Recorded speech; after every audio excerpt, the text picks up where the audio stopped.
پہنچے گا تو تب آپ کو پڑھا جائے گا، ورنہ نہیں پڑھا جائے گا۔ درجنوں نئے پبلشر آ رہے ہیں اور بے شمار آپ دیکھیں کتابیں چھاپے چلے جا رہے ہیں، تو وہ کتابیں کہاں جاتی ہیں؟ وہ لوگ پڑھ رہے ہیں۔ سوشل میڈیا، کمپیوٹر آنے کے بعد سے اب ساری شاپنگ آن لائن ہونے لگی، اور بعض ایسے ادارے قائم ہو گئے جیسے امیزون وغیرہ ہے کہ جو کتابیں آپ کے گھر پر ڈیلیور کر دیتے ہیں۔ سوشل میڈیا نے کتاب کی اور پبلشنگ کی بہت زیادہ ایڈورٹائزمنٹ کی ہے، اور اس کی خریداری میں بہت اضافہ ہوا ہے۔ یہ کرونا کے دنوں میں کروڑوں روپے کی خریداری لوگوں نے گھر بیٹھے کتابوں کی ہے، میں اس کا گواہ ہوں۔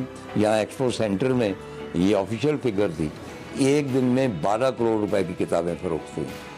ٹھیک ہے، اس میں درسی کتابیں بھی تھیں، لیکن ان میں لٹریری کتابیں بھی تھیں، اور میری انیشلی جو کتابیں ہیں ان میں سے کوئی بھی 20-25 ایڈیشن سے کم نہیں ہے۔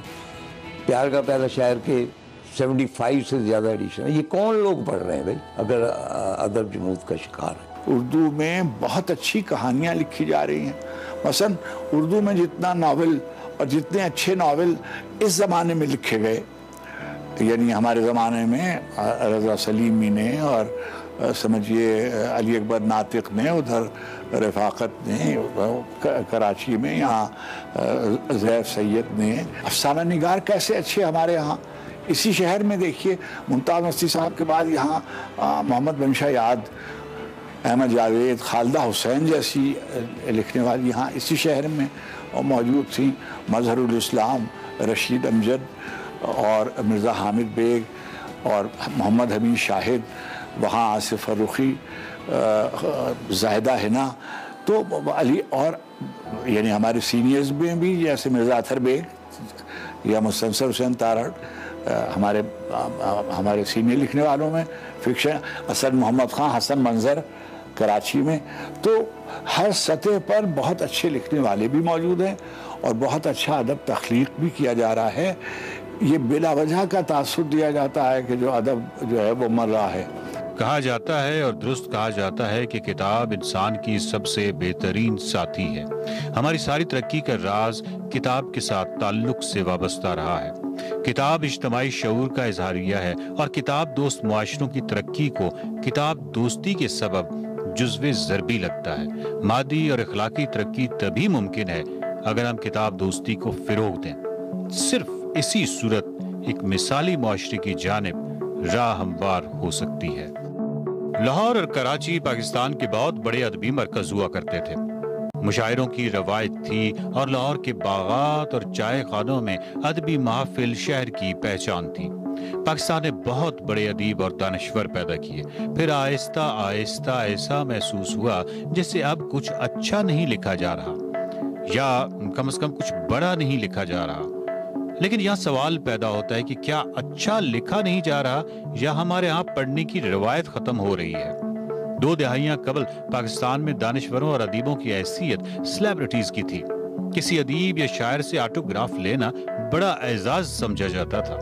یہاں بہت سارے سوالات پیدا ہوتے ہیں۔ سب سے بڑا سوال تو یہی ہے کہ کیا اب کچھ اچھا نہیں لکھا جا رہا، اور ادیب اور دانشور ناپید ہو گئے ہیں، یا اچھا لکھا جا رہا ہے لیکن پڑھنے کی روایت ختم ہو گئی ہے؟ اچھا ادب بھی لکھا جا رہا ہے اور پڑھنے کی روایت بھی ختم نہیں ہوئی، لیکن دونوں کی مقدار میں، تعداد میں، مزاج میں کمی ضرور ہے۔ جبکہ آپ کے یہاں انگلش میڈیم اسکولوں کا رواج ہوا ہے، تو آپ کے وہ 25-30% بچے جنہوں نے آگے چل کے کتابیں خریدنی ہوتی ہیں یا ادب پڑھنا ہوتا ہے، وہ اردو میں اپنا نام نہیں لکھ سکتے، تو ظاہر ہے کہ وہ ایریا جو خالی ہو گیا ہے، وہ لوگ جو بچے آ رہے ہیں، اس کی وجہ سے یہ فیلنگ ہو رہی ہے۔ اچھا ادب نہ صرف لکھا جا رہا ہے بلکہ پڑھا بھی جا رہا ہے، اور پہلے سے زیادہ پڑھا جا رہا ہے اور زیادہ اچھا لکھا جا رہا ہے۔ ادیب کی جگہ وہ چونکہ آپ کے اینکر اور یہ کالم نگاروں نے لے لی ہے، تو انہی پر زیادہ توجہ دی جاتی ہے سننے کے لیے، اور انہی کے کالم عام لوگ پڑھتے ہیں، تو اس لیے وہ کہا جاتا ہے کہ چونکہ ناول اور افسانہ اور شاعری یہ اب گویا لکھی ہی نہیں جا رہی۔ مجھے 50 سال ہو گئے لکھتے ہوئے کم از کم۔ ادب جمود کا شکار ہے۔ اب یہ جمود کا شکار کن کے لیے ہے؟ ان کے لیے جو ادب پڑھتے نہیں، یا جو فکس ہو گئے ہیں جو آئندہ جنریشن لکھ رہی ہے اس کو نہیں پڑھ رہے. میں ہمیشہ یہ سمجھتا ہوں کہ یہ ارتقاء ہوتا رہتا چیزوں کا. کوئی چیز جو ہے خلا پیدا نہیں ہوتا, آگے چیزیں چلتی رہتی ہیں. ان کا اینگل مختلف ہوتا ہے, جو لوگ آتے ہیں ان کا نقطۂ نظر ڈفرینٹ ہوتا ہے. کہ وہ جو ہمارے زمانے تھے نا آغاز کے, وہ جو ریڈر تھا بڑا بھولا بھالا تھا, وہ یقین کر لیتا.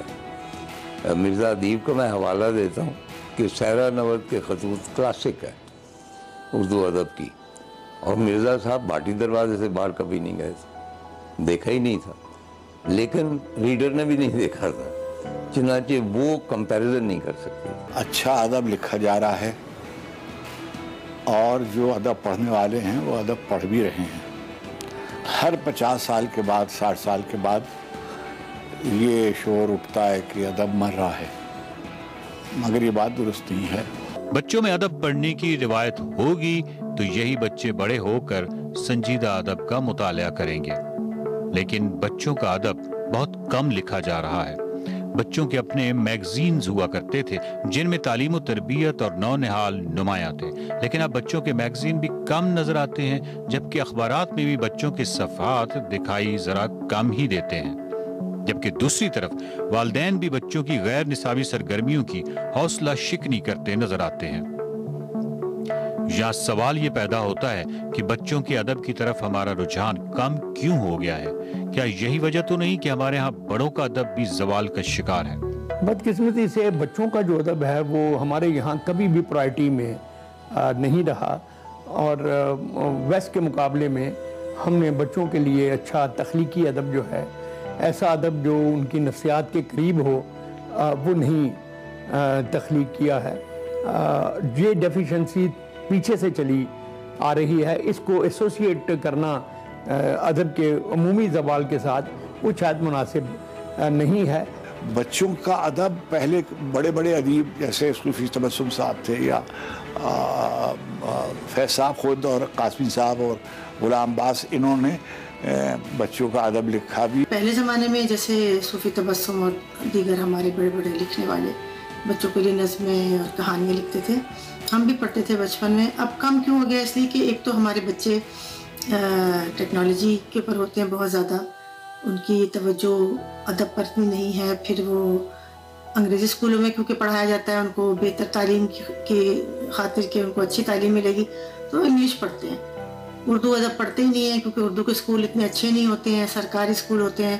یہ سب بہت ملی جلی باتیں ہیں, اس کا ایک جواب نہیں ہو سکتا, بہت سے فیکٹرز ہیں.